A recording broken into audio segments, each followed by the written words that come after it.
فوجی عدالتوں کے خلاف فیصلے پر اپیل کا معاملہ، سپریم کورٹ کو تقسیم کرنے کی سازش کون کر رہا ہے؟ مسلم لیگ نون نے سابق چیف جسٹس پر سنگین الزام عائد کر دیا۔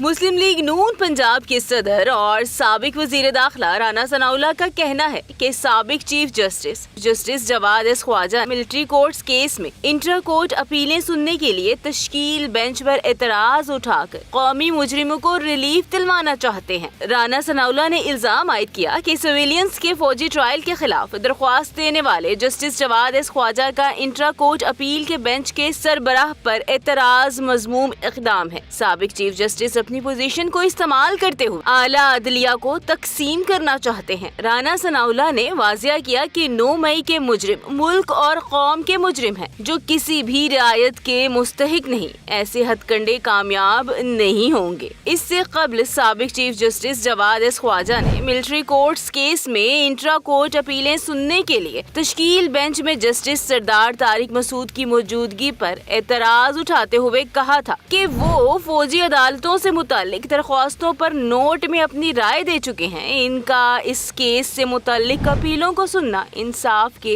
منافی ہے، لہٰذا سپریم کورٹ سے درخواست ہے کہ جسٹس سردار طارق مسعود کی سربراہی میں قائم بینچ کو انٹرا کورٹ اپیلوں پر فیصلہ کرنے سے روکا جائے اور وہ اس بینچ سے الگ ہو جائیں۔